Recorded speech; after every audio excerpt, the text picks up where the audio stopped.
Prime TV. वक्त हो चला है प्राइम चौपाल का। सरकार गांव के विकास के लिए एड़ी चोटी का जोर लगा रही है, लेकिन गांव में उसका असर नाम मात्र भी नहीं है। जिम्मेदार लोग अपनी बातों में तमाम विकास कार्य गिनवा दे रहे हैं, लेकिन गांव में पहुंचने पर गांव के हालात और गांव के लोग असलियत कुछ और ही बयां करते हैं। देखिए रिपोर्ट। एक तरफ सरकार के ग्रामीण विकास को लेकर किए गए दावे और वादे हैं और दूसरी तरफ गांवों के खस्ता हालात। न सर पे छत है, न कोई सुविधा। रास्ते को देखकर समझ नहीं आता कि खेत में रास्ता है या रास्ते में खेत। नालियां आत्मनिर्भर हो चुकी हैं और अपना रास्ता खुद बनाकर सड़कों पर बह रही हैं। जहां गांव की तस्वीरें खुद अपने हालात बयां कर रहे हैं, वहीं ग्राम पंचायत सचिव विकास के आयामों के कसीदे पढ़ते नहीं थक रहे हैं। प्राइम चौपाल के खास प्रोग्राम प्राइम चौपाल में एक बार फिर से स्वागत है। ये हमारे साथ हैं कसमंडी खुर्द ग्राम पंचायत के सचिव। इनसे बात करेंगे कि क्या विकास कार्य हुआ है। सचिव साहब, अभी तक क्या क्या विकास कार्य करवाया गया है? अब मेरी यहाँ पे पोस्टिंग लगभग 7 महीने हो रहे हैं, जिसमें हमने लगभग जो है 7-8 रास्ते पक्के कराए हैं। इसमें इंटरलॉकिंग और नाली का कार्य कराया है। पंचायत घर का ये मरम्मत का कार्य चल रहा है। आगे अभी ये वित्तीय वर्ष कंप्लीट होना है। नए वित्तीय वर्ष से नए कार्य कराए जाएंगे। आवास की अगर बात की जाए तो आवास के लिए क्या यहाँ पर? आवास की जो पुरानी सूची थी वो लगभग ख़त्म हो चुकी है। शासन के निर्देश पे नया प्रधानमंत्री आवास सर्वे का कार्य चल रहा है। इंटरलॉकिंग वगैरह के लिए यहाँ पर कोई प्रस्ताव वगैरह या कुछ काम कराए? हाँ, वही 7-8 काम जो मैंने आपको पहले बताए थे वो कराए गए हैं यहाँ पे। कच्चे काम की अगर बात की जाए तो कितना कराया गया है? कच्चा काम हमारा मनरेगा योजना के अंतर्गत हो रहा है। तो चूँकि थोड़े शहरी आबादी क्षेत्र पड़ जाता है तो श्रमिक कम मिलते हैं, लेकिन तब भी जो है हमारा लगभग 2000 मैंडेज का कार्य हुआ है, जिसमें लगभग 7-8 परियोजनाएं पूरी हुई हैं। जहां ग्राम पंचायत सचिव ने गांव के विकास को परवान चढ़ाकर बयां किया, वहीं गांव वालों का इस पर क्या कहना, आइए उन्हीं की जुबानी सुनते हैं। समस्या ये है कि ये सचिव साहब कह रहे हैं कि हमारे कसमंडी खुर्द पंचायत के अंदर सर्वे चल रहा है आवास का, और कहीं कुछ नहीं हो रहा है, फॉर्मेलिटी अदा कर रहे हैं। नहीं, आज तक नहीं पहुंची है। आप यहाँ पे शिकायत वगैरह की? शिकायत सबको मालूम है। एसडीएम साहब को मैंने दिया था एप्लीकेशन, वो हो गए 2 महीने दिए, कह रहे हो जाएगा, आज हो जाएगा, कल हो जाएगा।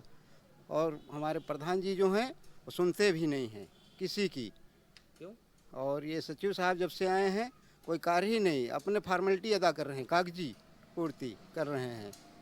मलिहाबाद ब्लॉक के ग्राम पंचायत कसमंडी खुर्द के मधवापुर गांव में मैं मौजूद हूं। इस समय हमारे साथ कुछ ग्रामीण हैं, इनसे बात करने की कोशिश करेंगे और जानेंगे कि आखिर प्रधान के द्वारा क्या विकास कार्य कराया गया है या फिर कागजों तक ही सीमित रहा है। क्या नाम है आपका? दिनेश।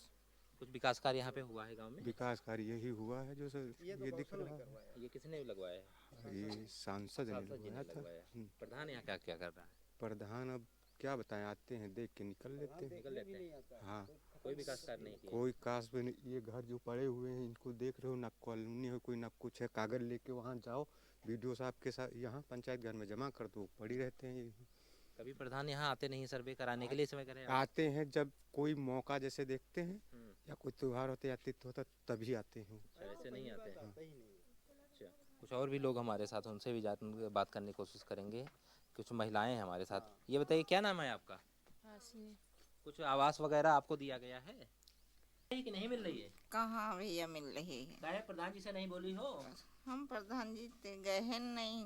अच्छा, हाँ क्या बोले? पेंशन तो सबको दी जा रही है। हाँ दे जा रही, मगर हमको तो नहीं भैया कोई। हम कभी गए ही नहीं है अपने मन से। विकास कार्य वगैरह कुछ गांव में हुआ है कि? अब विकास कार्य जो है तो वो दिख ही रहा है सबको। जो अच्छा, ये बताइए आवास वगैरह दिया गया है कि जी नहीं, कुछ नहीं है। क्या बोले हैं प्रधान जी? प्रधान जी क्या बोलेंगे, वो तो आते ही जाते नहीं है, तो बोलेंगे क्या और क्या। ये गांव के लोग हैं जिनका साफ तौर पे कहना है ग्राम प्रधान के द्वारा कोई कार्य नहीं कराया गया है। अगर कार्य कराया गया है तो यहाँ के लोकसभा सांसद कौशल किशोर के द्वारा। गांव में पैसा जरूर आता है, लेकिन सिर्फ कागजों पर ही कार्य होकर के पैसा निकल जाता है। कैमरा पर्सन धर्मेंद्र के साथ बसंत मिश्रा, प्राइम टीवी, मोहनलालगंज। फिलहाल गांव की हालत यही है कि कागजों में गांव चकाचक है, लेकिन असलियत में व्यवस्थाएं नदारद हैं और गांव के लोग अभी भी विकास के इंतजार में हैं। Output desk, prime TV. तो गांव में विकास की क्या स्थिति है वो आपके सामने है। आप देख सकते हैं कि ग्रामीणों का साफ तौर पर यह कहना है कि उन्हें जो सरकारी योजनाएं हैं उनका लाभ नहीं मिल पा रहा है। साथ ही गंदगी का अंबार किस तरीके से लगा हुआ है ये आप तस्वीरों में साफ देख सकते हैं। और आज इसी पर चर्चा के लिए हमारे साथ पैनल पर खास गेस्ट मौजूद है। सबसे पहले हम आपको उनसे परिचय करवा देते हैं। हमारे साथ सपा के प्रवक्ता धर्मेंद्र सिंह जी जुड़े हुए, साथ ही बीजेपी के प्रवक्ता श्याम सलोनी जी हमारे साथ जुड़े हुए। वहीं सुभाषपा से ज्ञानेंद्र प्रताप सिंह जी आज हमारे साथ इस खास चर्चा में जुड़े हुए। आप सभी का बहुत बहुत स्वागत है। सबसे पहले श्याम सलोनी जी आपके पास आना चाहूंगी। एक तरफ तो सरकार बड़े बड़े दावे वादे करती है, लेकिन दूसरी तरफ जो स्थिति है गांव की, जो हालात हैं वो आपके भी सामने हैं, क्या कुछ कहेंगे आप?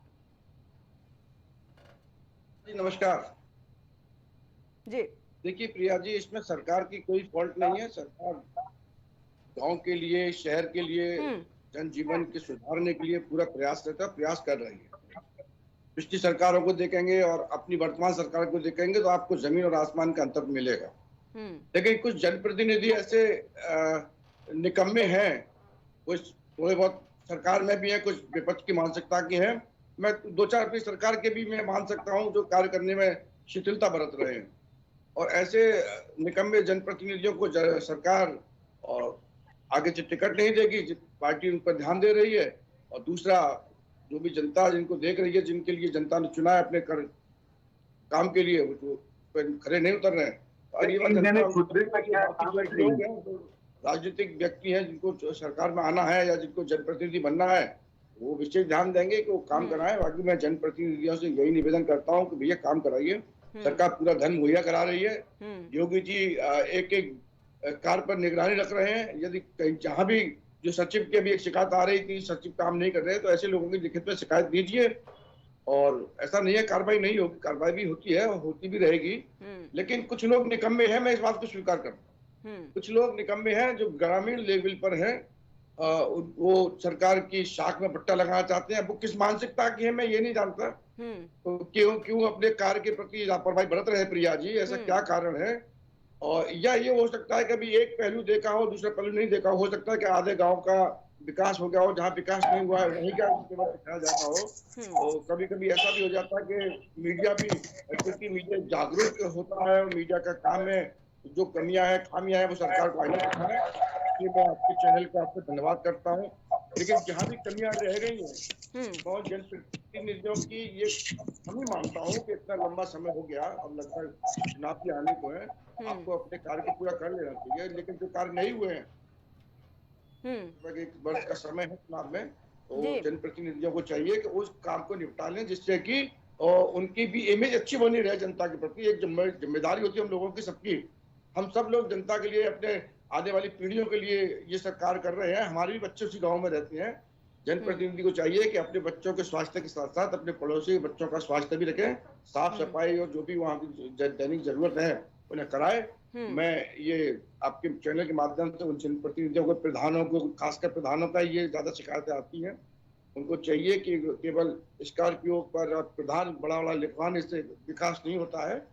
ये ज्यादातर मानसिकता जो समाजवादी पार्टी के लोग हैं, जो बड़ा लिख के चलते हैं। हाँ, कुछ हो सकता है कि वर्तमान में हमारे भी दो चार प्रधान ऐसे हों, मैं स्वीकार करता हूँ। ज्यादातर ये समाजवादी पार्टी की मानसिकता के लोग हैं जो जानबूझ करके ये छवि बिगाड़ना चाहते हैं सरकार की, कि देखिए सरकार हमको मुहैया नहीं करा रही है, इसके ऐसा नहीं है, सरकार पूरा मुहैया करा रही है। ठीक है, ठीक है, ठीक है। मैं आश्वासन दे रहा हूँ कि जहाँ पर विकास नहीं हुआ वहाँ भी विकास होगा। हमारे पंचायत समिति है, वो भी बहुत अच्छे हैं, किसानों के लिए, आम जन के लिए ज्यादा तत्पर रहते हैं। सबसे बड़ा हमारे योगी जी तो एक ऐसा चेहरा है, योगी जी जिनके अपना पूरा भारतवर्ष और पूरा उत्तर प्रदेश है, जो अपने पिताजी की मृत्यु पर भी उत्तर प्रदेश को छोड़ के नहीं जा पाते हैं। जब कोरोना काल चल रहा था, तो ऐसे तपस्वी के लिए हमारे उन प्रधानों को भी चाहिए कि उनके शाख पर पट्टा ना लगाए। मैं निवेदन नहीं कर सकता हूँ, तो कुछ जनप्रतिनिधि इतने ढीठ होते हैं, मैं मानता हूँ। कुछ ऐसे होते हैं जो बार बार सरकारी छवि खराब करना चाहते हैं, जबकि सरकार पूरा पैसा मुहैया करा रही है प्रिया जी, सब कुछ कर रही है। और बस मैं यही कहना चाहता हूँ, बाकी सरकार की तरफ से कोई परेशानी नहीं है, जनता खुश है। सरकार ने पूरा सिस्टम बदला हुआ है। जो पहले अराजकता फैली हुई थी, गुंडागर्दी थी, तमाम जिस तरह के खुफिया तंत्र और तमाम माँ बहन बेटियां बाजार में निकल नहीं पाती थी, अब ऐसा माहौल नहीं है। गांव में भी वो माहौल नहीं है। गांव में जिस तरीके से दुराचार होते थे, जातिवाद के होते थे, लगभग उसमें 90% कंट्रोल हुआ है। और सुशासन योगी जी का एक नारा है, वो सुशासन की तरफ हम लोग बढ़ रहे हैं और इसमें जनता का भी हमको सहयोग मिल रहा है। और मैं चाहता हूं कि जो जनप्रतिनिधियों की शिकायत आ रही है वो जनप्रतिनिधि थोड़ा सा ध्यान दें, जिसमें प्रधान और उनके जो सचिव हैं थोड़ा सा सुधार कर लें तो ठीक रहेगा, अन्यथा उनके खिलाफ भी कार्रवाई होगी, क्योंकि अगर कार्य नहीं करेंगे तो जनता भी उनकी कार्रवाई करेगी, वोट नहीं देगी अगली बार और सरकार भी उनको टिकट नहीं देगी। सपा से प्रवक्ता जुड़े हुए हैं धर्मेंद्र सिंह जी। धर्मेंद्र सिंह जी, आपके पास आना चाहूंगी। समाजवादी पार्टी क्या देख पा रही है, आखिर गांव में कितना विकास हुआ है और कितना नहीं, समाजवादी पार्टी कैसे देख रही है? जनता पार्टी के साथी को सुन रहा में, अरे प्रधान पहली बात तो इनको मालूम होना चाहिए उसी गांव से चुन के आता है और उसके आने और जाने का कोई प्रश्न नहीं उठता। बाकी जो योजनाएं हैं, असली बात तो ये है कि निकम्मा और जो सड़ चुका है और जो भ्रष्ट है वो सरकारी तंत्र है। जिम्मेदारी इनको उस तंत्र की लेनी चाहिए और उस स्टेट गवर्नमेंट की जिम्मेदारी है कि अगर उस तंत्र द्वारा जो योजनाएं हैं वो अगर जमीन तक नहीं पहुंच रही है तो उसकी रिस्पॉन्सिबिलिटी सबसे महत्वपूर्ण ये समझने की। डायरेक्ट ट्रांसफर स्कीम के तहत कॉलोनी बन रही है, डायरेक्ट ट्रांसफर स्कीम के साथ पेंशन है, समाज कल्याण विभाग एक है, पूरा बहुत बड़ा सेटअप है, वो ब्लॉक से लेकर के सेक्रेटरी की जिम्मेदारी है गांव में बैठना और योजना के लिए पात्र लाभार्थी का चयन करना और उसको उसका लाभ दिलाना। अगर किसी की पेंशन नहीं आ रही है, किसी की कॉलोनी का चयन नहीं हो पा रहा है तो प्राइमा फेसी सबसे पहले उस गांव का सेक्रेटरी जिम्मेदार है, उस गांव का उस ब्लॉक का पर्यवेक्षण अधिकारी जिम्मेदार है, जिले का समाज कल्याण अधिकारी, जिले का जो डेवलपमेंट ऑफिसर है वो जिम्मेदार है। आप सीधे एक कह देना, अब ये आरोप लगाना ठीक है गांव में पार्टी बंदी है, आप बयान लेते होंगे, मैं आपके बयान पर कोई आरोप नहीं लगा रहा हूँ, लेकिन जब आप पूछने जाते हैं, जब आप लेने जाते हैं तो महत्वपूर्ण ये है कि कई लोग गांव में ग्राम प्रधान का चुनाव क्षेत्र पंचायत का लड़ते हैं, गांव में पार्टी बंदी ज्यादा रहती है, वो प्राइमा फेसी ये कह सकते हैं प्रधान जी चलते नहीं चला, चूंकि गांव में लोगों को बहुत सी योजनाओं की जानकारी नहीं है। लेकिन सच है जब आप उस समय ऐसे दौर में जब आप ये दावा करते हो कि टोटल डिजिटलाइजेशन हो गया है, सारी चीजें ऑनलाइन कर दी गई हैं और ऐसे में यदि योजनाओं का लाभ गांव के अंतिम आदमी तक नहीं पहुंच रहा है तो ये सीधे सीधे जिम्मेदारी सरकार की है, सरकारी तंत्र की है और सरकारी तंत्र के भ्रष्टाचार की है। जी ठीक है। ज्ञानेंद्र प्रताप सिंह जी भी यहाँ साथ जुड़े हुए हैं सुभाषपा से। ज्ञानेंद्र जी, एक तरफ सरकार कहती है कि गांव में जो विकास कार्य करवाए जा रहे हैं उसके लिए बहुत बड़े बड़े बजट जो है वो पेश किए जा रहे हैं, लेकिन वो बजट जा कहाँ रहा है? क्योंकि अगर बजट इतने बड़े मात्रा में होता, इतनी बड़ी रकम आ रही है तो वो दिख क्यों नहीं रहा है? क्या बीच में बंदरबाट किया जा रहा है? क्या भ्रष्टाचार की भेंट चढ़ रहा है? क्या वजह है इसके पीछे की? आपको भी प्रिया जी बहुत बहुत धन्यवाद। आपके चैनल ने अभी तक जितने भी गाँव दिखाए हैं, मैं बार बार मैंने बात किया है, तो समूचे गांव पर आप हम लोगों से बात करती हैं और चित्र या वीडियो थोड़े क्षेत्र का दिखाती है, ये शिकायत मेरी आपसे रहती है और आज भी वो शिकायत दोहराता हूँ आपसे विनम्रता के साथ में। रही बात ये कि विकास कार्य नहीं हो रहा है, ऐसा कई बार मैंने कहा है कि ऐसा पूरी तरह कह देना पूरी तरह गलत है। विकास गांव में हो रहा है, कुछ भागों में कुछ ऐसा प्लेस आप कह सकती हैं गांव का जहां आपको लगता है कि कुछ वहां स्वच्छता कम है, कुछ वहां पर कोई खड़ंजा नाली ऐसा कुछ दिख सकता है जहाँ कहीं तो काम नहीं हुआ है, वो हमारी कार्य योजना में आगे है, उसको भी हम लोग लेकर सही करेंगे। अभी अपने हमारे बड़े भैया धर्मेंद्र जी ने बताया, समाजवादी पार्टी प्रवक्ता, बहुत अच्छे ढंग से उन्होंने बताया कि किस तरह से पारदर्शिता के साथ कार्य हो रहा है, कहीं भी किसी भी प्रकार का भ्रष्टाचार होने की कोई संभावना नहीं है, इस तरह का तंत्र है। हाँ, कहीं जो गलतियां हो रही हैं वो वहाँ के मिसमैनेजमेंट जो अधिकारी हैं, कर्मचारी हैं, साथ में प्रधान जो है वहाँ के, वो उस चीजों को सही ढंग से नहीं ले पा रहे हैं। ऐसा हो सकता है, लेकिन वो भी उस गांव में भी बड़े भैया धर्मेंद्र जी भी है, ये नहीं कह सकते हैं कि उस गाँव में भी भारतीय जनता पार्टी की सरकार जब से बनी है या जब से हम पंचायती राज मंत्री माननीय ओम प्रकाश राजभर जी गठबंधन दल के रास्ते आकर के भारतीय जनता पार्टी में शामिल हुए और पंचायती राज मंत्री के रूप में देख रहे हैं, तब से उस गांव में कोई विकास नहीं हुआ। इस बात से कोई बीमारी कर सकता है विकास हुआ है, हर दृष्टि से विकास हुआ है, हर योजना वहाँ पहुंची है गाँव में। किसी न किसी थोड़े बहुत अंश पर, थोड़े बहुत अंशभाग पर आप कह सकती है कि वहाँ हमारी योजना का कोई कार्य भी अधूरा रह गया है, जिसको हम पूर्ण करने का प्रयास करेंगे। जी जी ठीक है, श्याम सलोनी जी वापस आपके पास आना चाहूंगी। सरकार एक तरफ स्वच्छ भारत मिशन को इतना आगे लेकर जा रही है, नारा है, और उसके बाद आप देखिए ना किस तरीके से जो ग्रामीण हैं वो खुद इतना ज्यादा परेशान है। उनका कहना है कि गांव में गंदगी का अंबार लगा हुआ है। सफाई कर्मी की अगर बात करें, सफाई कर्मी आते ही नहीं है गाँव में, शिकायत करने के लिए ग्राम प्रधान नहीं पहुंचते हैं। देखिए प्रिया जी, हमें थोड़ा पीछे चलना पड़ेगा पृष्ठभूमि पर। पूज्य योगी आदित्यनाथ जी ने जब सत्ता संभाली 2017 में, उससे पहले का उत्तर प्रदेश गांव की स्थितियां क्या थी, लेकिन सत्ता संभालने के बाद जब हम कार्य कर रहे हैं, उसके बाद में एक ऐसी वैश्विक आपदा आ गई जो लगभग 2 से 2.5-3 साल हमारे खराब कर गई कोरोना के रूप में। हम एक दूसरे मिल नहीं पा रहे थे, कई तमाम योजनाएं बंद पड़ गई क्योंकि पहले जान बचाना जरूरी था। इसमें सरकार ने बहुत अच्छे तरीके से, मैं धन्यवाद करता हूं मोदी जी और योगी जी की सरकार को, जिन्होंने बखूबी भारत देश में उस कोरोना काल को, उस कोरोना जैसी बीमारी से निजात दिलाई और एक वैक्सीन सबसे पहले भारत ने ही इजाद की और जिससे पूरे विश्व में भारत का नाम हुआ। उसके बाद चूंकि जनता की निरंतर जनता के लिए समर्पित है योगी जी, भारतीय जनता पार्टी, हमारी एनडीए सरकार जनता के प्रति समर्पित थी, जनता के प्रति इनकी भावना है। ये सरकार जनता के ग्रामीण अंचल के जो भोले वाले हमारे भाई बहन है, उन्होंने भी ये महसूस किया कि साफ सफाई अगर थोड़ा नहीं हो रही होगी, ये बात विषय हो सकता है जैसा आप दिखा रहे हैं, लेकिन और तो उनकी जरूरतें थी, वो चाहे उनके खाने की रही हो या उनको जिस तरह से वो गैस चूल्हे पर रोटियां बनाती थी बहनें, वो 38 साल और 40 साल की मेरी माँ बहन बिल्कुल बुजुर्ग हो दिखती थी, आंखें उनकी बिल्कुल खराब हो रही थी। वो उज्ज्वला योजना के अंतर्गत उनको जिस तरह रसोई गैस और तमाम सुविधाएं दी उत्तर प्रदेश सरकार, मोदी सरकार ने, वो अपने आप में एक अद्भुत योजनाएं हैं। उनसे प्रभावित होकर के लोगों ने हमको वोट किया है। हम प्रति जनता के प्रति पूरे उत्तरदायित्व हैं। जहां जहां विकास नहीं हो पा रहा है, क्योंकि समाजवादी पार्टी ने पिछले 5 वर्ष में ये स्थिति कर दी थी उत्तर प्रदेश की कि उत्तर प्रदेश को उन्होंने नर्क प्रदेश बना के रख दिया था। आज आप जाएंगे, लगभग 85%, 90% जनता आपको कहेगी कि हाँ, अब उत्तर प्रदेश उत्तम प्रदेश है। कहीं भी आपको कोई सांप्रदायिक माहौल खराब नहीं दिखेगा। जो भी खराब सांप्रदायिक माहौल हो रहे हैं वो केवल समाजवादी पार्टी के द्वारा प्रायोजित तरीके से किए जा रहे हैं। ये माहौल बिगाड़ने की कोशिश में रहते हैं। जब से भारतीय जनता पार्टी ने संभाली सत्ता, तब से उत्तर प्रदेश एक उत्तम प्रदेश बन गया है। यही कारण है कि विदेशी तमाम पूंजीपति आज उत्तर प्रदेश में आकर के अपना व्यवसाय करना चाहती हैं। फिल्म इंडस्ट्री के लोग आज उत्तर प्रदेश में आकर के अपनी शूटिंग कर रहे हैं। तो ये तो कारण होगा इसका।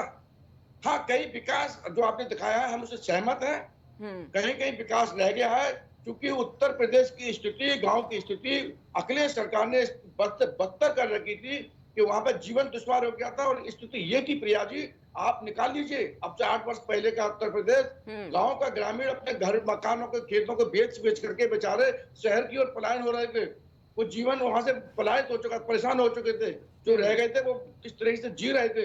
लेकिन आज जो शहर में स्थापित हुए थे वो आज वापस गांव की ओर जा रहे हैं। और क्यों जा रहे हैं? क्योंकि ये योगी जी का योगदान है, उनको सुविधाएं मिल रही हैं। गांव का जीवन ज्यादातर किसान से प्रभावित जीवन होता है और किसान को वो सुविधाएं मिल रही हैं। इसलिए आज जो शहर में आके बस गए थे वो पुनः वापस गांव की ओर जा रहे हैं।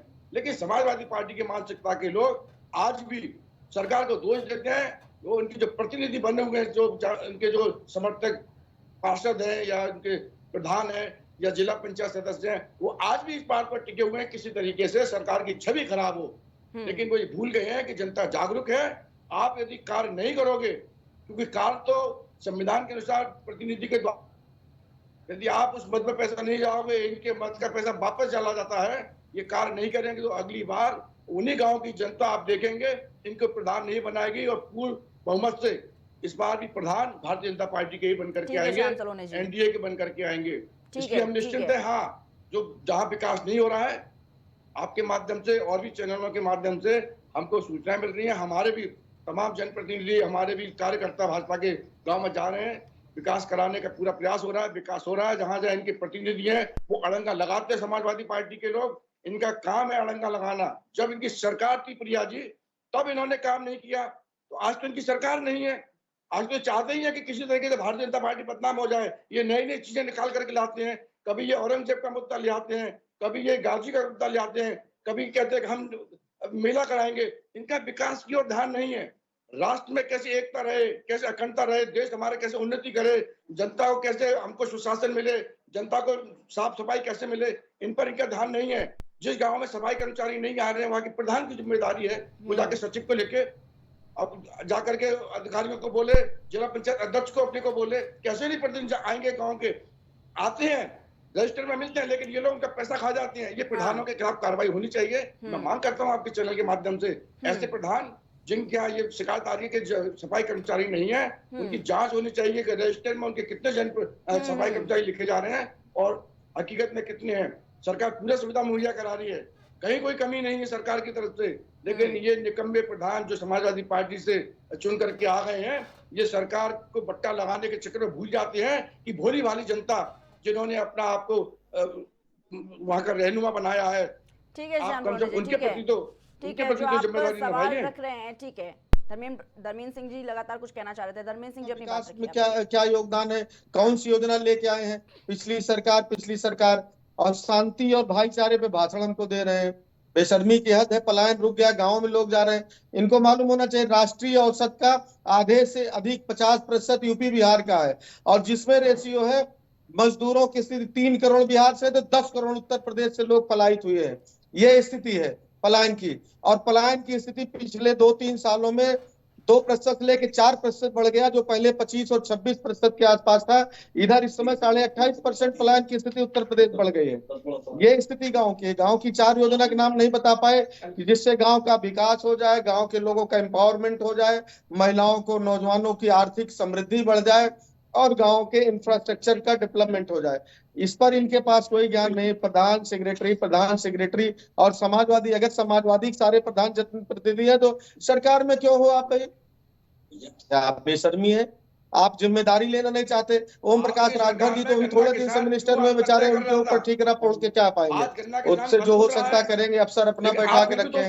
सच ये है कि अगर नैतिक साहस है तो आप बताइए कि उत्तर प्रदेश में इंडस्ट्रियलाइजेशन में, औद्योगिकीकरण में कितना डेवलपमेंट हुआ, कौन सी फैक्ट्रियां लगी, गांव के विकास के लिए कौन सी योजनाएं आप लेके आए? हम तो कहते हैं गांव के विकास के लिए आदरणीय अखिलेश यादव जी की सरकार में लोहिया ग्राम, समाजवादी ग्राम, जो जनेश्वर मिश्रा ग्राम योजना, समाजवादी पेंशन महिलाओं की, और उनके साथ सोशल सिक्योरिटी की तमाम स्कीम्स जोड़ के रखी थी। उत्तर प्रदेश की चाहे पूर्वांचल हो, चाहे बुंदेलखंड हो, चाहे हरित प्रदेश हो, सारी जगहों के लिए उनके डेवलपमेंट के लिए योजना होती है जी। हमारी सिंगल इंजन की सरकार थी तो हमने मेट्रो बना के दिखाया, हमने सर्विस सेक्टर में, इंडस्ट्रियलाइजेशन में लखनऊ को, नोएडा और गाजियाबाद केवल 2 सर्विस सेक्टर थे। उसके बाद उसके अलावा नया सर्विस सेक्टर का हब लखनऊ को बनाया। ये सीएल जैसी कंपनी आई, एक कंपनी का नाम नहीं बता पाएंगे, एक बताएंगे सैमसंग के, वो भी हमारी सरकार में लगी, उसकी एक यूनिट का उद्घाटन मोदी जी के उसके एक्सटेंशन का। नया तो कुछ बनाया नहीं। आप कह रहे हमारा, अरे केवल उत्तर प्रदेश का नाम उत्तम प्रदेश लिख देने से थोड़ा हो जाएगा। आपने तो नरक प्रदेश बना दिया है। आप कहीं पीछे ले चलते हैं। जब आप पूछा जाएगा आप काम क्या कर रहे हैं, तो हमारे साथी बड़े प्रेम से कह रहे थे मैं पीछे ले चलना चाहता हूं कि योगी जी के पहले।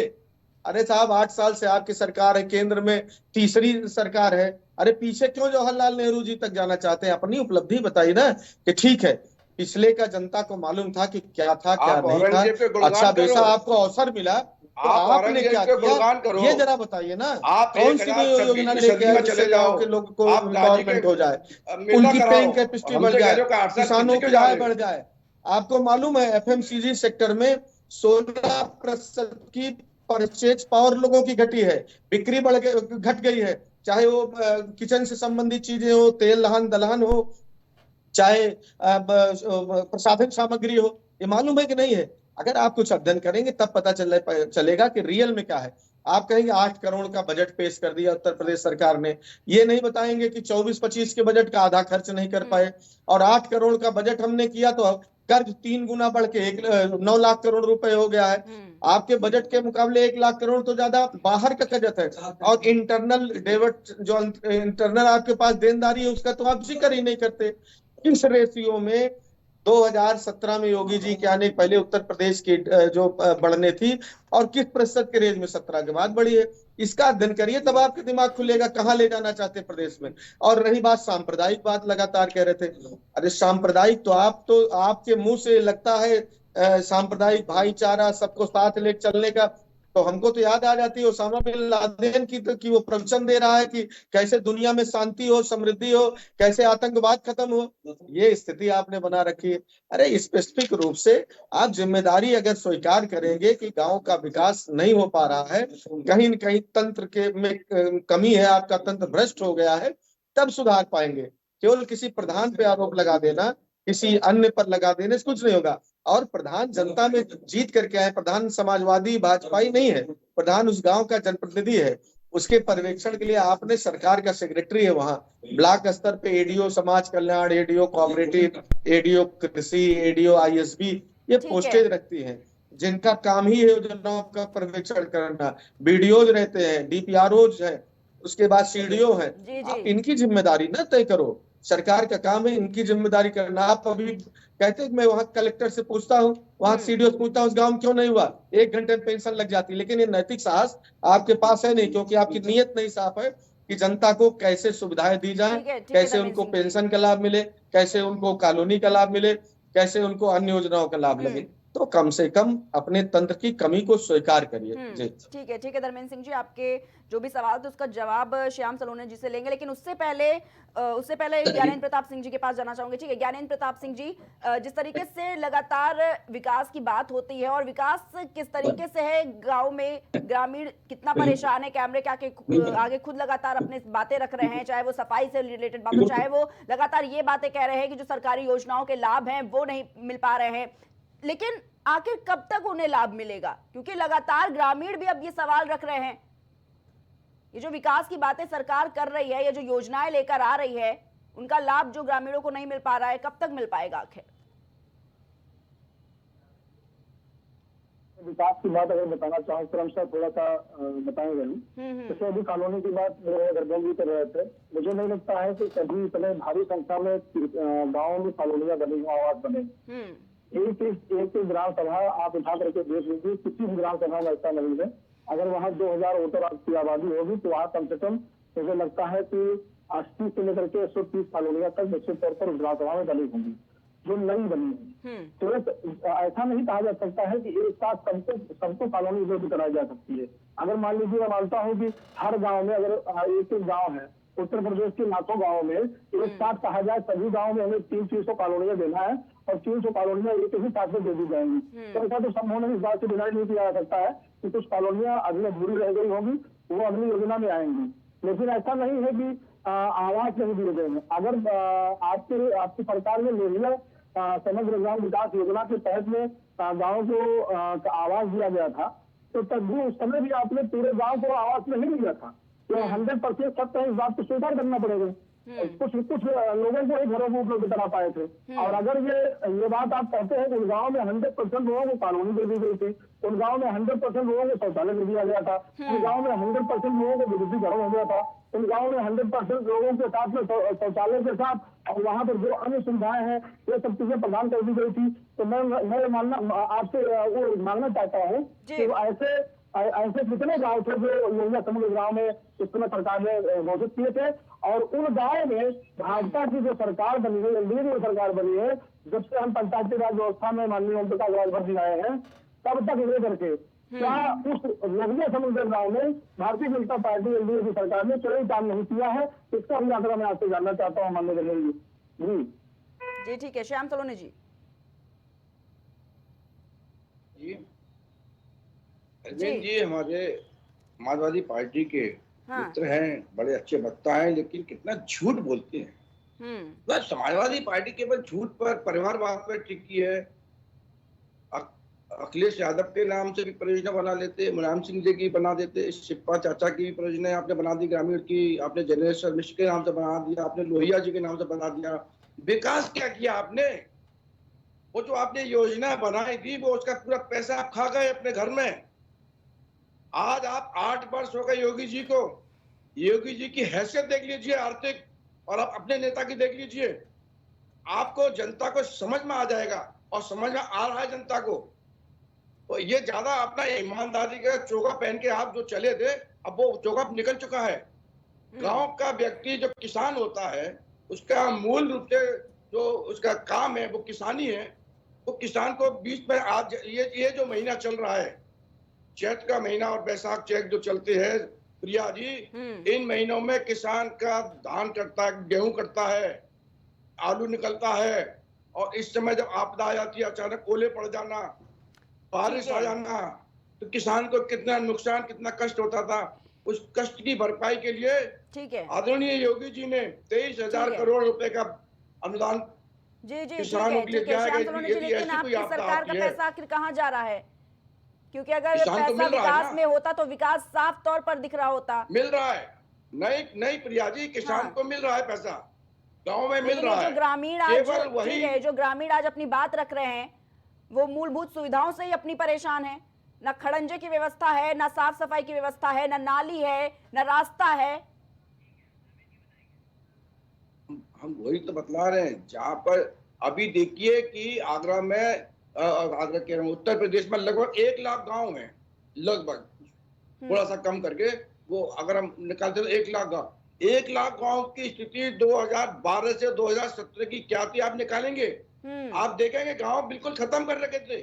मैंने अभी बोला, मैं फिर बोल रहा हूँ, और रिकॉर्ड बोल रहा हूँ, निकाल लीजिए। गांव का आदमी, गांव का किसान, गांव का भोला भाला मजदूर बेचारा शहर में आकर के पलायन कर रहा था, वहां मजदूरी कर रहा था, 2-2 ईंटों की झोपड़ी बना के रह रहा था। जब से योगी जी आए हैं, मोदी जी केंद्र में आए हैं, योगी जी सरकार आई है, तब से किसान मजदूर जो गांव में रहता था वो वापस अपने गांव में चला गया शहर से। ये सुविधाएं योगी जी ने दी है, मोदी जी ने दी है। लेकिन जो जहां पर जो सुविधा नहीं मिल पाई है, वो दिख रहा है तस्वीरों में। जहां पर जो सुविधा नहीं मिल पा रही है प्रिया जी, वहां पर ये इनकी मानसिकता है समाजवादी पार्टी की, और कुछ हमारे सरकार के, हमारे अपने जो सरकारी कर्मचारी हैं, सचिव हैं, वो कहीं मिलीभगत कर लेते हैं, जिनकी शिकायत आने पर उनके खिलाफ कार्रवाई की जाएगी। जी जी, और निश्चित तौर पर वो कार्रवाई करके वो सुधारीकरण किया जाएगा। ठीक है, धर्मेंद्र सिंह जी अपनी बात रखिए। देखिए प्रिया जी, 2-3 बातें हैं। आपसे स्पेसिफिक सवाल का एक भी जवाब हमारे साथी के पास नहीं रहा। ये परिवारवाद चले गए, इनको अपना नहीं दिखा कि ये किसको उंगली दिखा रहे हैं, पता नहीं। पंकज सिंह से बहुत नाराज है, राजनाथ सिंह से नाराज है, या अमित शाह जैसा से नाराज है, परिवारवाद के सवाल उठा दिए। अरे उनसे कहिए उठाया करे, तब तो नहीं तो पता चला आपके नेता नाराज हो जाएंगे। परिवारवाद की बात, विकास पर गाँव की बात हो रही थी। हमारे साथी बसपा के प्रवक्ता ने कहा कि पूरा नहीं हो सकता, आपकी बात से सहमत है, एक बात पूरा नहीं हो सकता। ये बात तो श्याम सलोने जी को बताइए ना, क्या 2017 के बाद 1 लाख गाँव? हमको तो आज पता चला 1 लाख गाँव। इसका मतलब पहले उत्तर प्रदेश में 400-500 गाँव थे क्या? क्या नादानी वाली बात करते हैं। सच ये है कि आप इस पर क्यों नहीं बात करते कि आप अगर खड़ंजा नहीं है, चीजें नहीं दे पाए, बुनियादी सुविधाएं, तो आपकी नाकामी है, दूसरों की नहीं। ये विकास एक सतत प्रक्रिया है। आवास पहले भी देते थे हम लोग, आपने नाम बदल दिया। विद्युतीकरण पहले राजीव गांधी विद्युतीकरण था, आपने दीनदयाल उपाध्याय कर दिया। नाम से कोई दिक्कत नहीं है, योजनाओं का इम्प्लीमेंटेशन कैसे हो महत्वपूर्ण है, उस पर आपका ध्यान ही नहीं है। और आपने ग्राउंड रिपोर्ट की प्रिया जी, आपके रिपोर्टर ने की, अगर वो कह रहा खड़ंजा नहीं, समाजवादी पार्टी तो कह नहीं रही, अगर वो कह रहा हमें योजना का लाभ नहीं मिल रहा है, आवास नहीं मिल रहा है, अगर वो वहाँ के लोग ग्रामीण कह रहे हैं हमें समाजवादी पेंशन नहीं मिल रही, अगर वहाँ के ग्रामीण कह रहे हैं सेक्रेटरी या पर्यवेक्षण अधिकारी कोई दिखता नहीं गाँव में, तो किसकी नाकामी है? क्यों आप जो है पिछली सरकारों में जाते हैं? भाई ओम प्रकाश राजभर जी कोई वो बटन तो दबा नहीं देंगे, पूरा रातों रात हो जाएगा। बेचारे मेहनत कर रहे हैं, पिछड़ों के, दलितों के, गरीबों की बात करके राजनीति में उतने ऊपर तक गए, आप उनका भी शोषण कर रहे हैं, उनको काम नहीं करने दे रहे हैं, प्रमुख सचिव बैठा के, वो भी गाये बेगाये परेशान रहते हैं। तो सच कह रहे हैं कि एक दिन में नहीं हो जाता। आपने कुछ किया नहीं पिछले 5 सालों में। ठीक है धर्मेंद्र सिंह जी, आपके सवालों का जवाब ज्ञानेंद्र प्रताप सिंह जी देना चाह रहे हैं। जी जी ठीक है, ज्ञानेंद्र प्रताप सिंह जी। मैंने ये बिल्कुल नहीं कहा कि 550 गाँव 2017 के पहले थे। मैंने ये बताया कि 1 लाख गाँव है, इन्हीं गाँव में आपने भी प्रयास किया होगा। और मैंने ये पूछा आपसे समग्र ग्राम समग्र ग्राम की जो आपने योजना बनाई थी, उसके तहत कुछ गाँव में तो आपने संपूर्ण विकास किया होगा ना।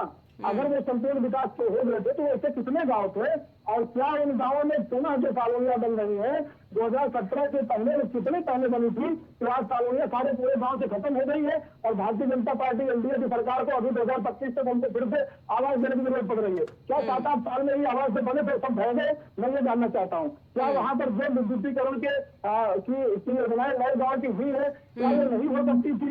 अगर मैं इसमें शामिल थे लोहिया गाँव में, तो लोहिया गाँव में अगर उस समय शामिल थे तो क्या प्राथमिक विद्यालयों का कायाकल्प नहीं हो सकता था? क्या प्राथमिक विद्यालयों में विद्युतीकरण नहीं हो सकता था? क्या उस समय आपकी सरकार में जो इजलास गाँव थे, मैं उस इजलास गाँव को मानता हूँ, लेकिन उसने इजलास गाँव में प्राइमरी विद्यालयों को क्या आपने फर्नीचर उपलब्ध करा दिया था? अगर इसे पीछे करा दिया था तो फिर भारतीय जनता पार्टी की सरकार को, हमारे माननीय मंत्री ओम प्रकाश राठौर जी को क्यों करना पड़ रहा है आज? ये सारे विकास के कार्य हो गए होते तो सरकार अगर इन सारे विकास कार्यों को पुनः दोबारा करने जा रही है तो ऐसे में मैंने ये आपसे कहा कि आनुपातिक रेशियो आप निकालिए। अगर किसी गांव में 2000 एकड़ है और वहाँ पर 500 कॉलोनियों की आवश्यकता है तो 500 कॉलोनियों में कुछ कॉलोनियां आप मिल सकती है। मैनिफेस्टो में लेके आए थे 14 दिन में किसानों को भुगतान कर देंगे। ये कह देना कि मैं बताऊं, इन्होंने कहा था गन्ना किसानों को 14 दिन भुगतान देंगे, नहीं तो ब्याज देंगे। कितनी स्कूटी बांट दी बच्चियों की, इन्होंने कहा था 2 सिलेंडर मुफ्त देने की बात की थी, नौजवानों को 10 लाख रोजगार नौकरियां देने की बात की थी। ठीक है धर्मेंद्र जी, चर्चा को यहीं पर समाप्त करेंगे। आप सभी का बहुत बहुत धन्यवाद हमारे साथ जुड़ने के लिए। तो हमारे साथ समाजवादी पार्टी के प्रवक्ता धर्मेंद्र सिंह जी जुड़े हुए थे, साथ ही साथ भारतीय जनता पार्टी के प्रवक्ता श्याम सलोनी जी जुड़े हुए थे, सुभाषपा से ज्ञानेंद्र प्रताप सिंह जी हमारे साथ जुड़े हुए थे। तो जिस तरीके से गांव के हालात हैं, जो स्थिति है वो आपके भी सामने है। हमने तस्वीरें दिखाई आपको कि किस तरीके से जो गांव में हालात हैं वो आपने देखे। ग्रामीण कितने ज्यादा परेशान है, लगातार कई मुद्दे जो हैं उनको उठाया जा रहा है, चाहे वो सफाई का मुद्दा हो, चाहे वो खड़ंजे का मुद्दा हो। लगातार ग्रामीणों का कहना है कि उन्हें जो सुविधाएं हैं, जो सरकार की तरफ से योजनाएं लाई जा रही हैं, वो उन तक नहीं पहुंच पा रही। और आज इसी पर खास चर्चा हुई। हम फिर हाजिर होंगे एक नई रिपोर्ट के साथ, तब तक के लिए आप देखते रहिए प्राइम टीवी।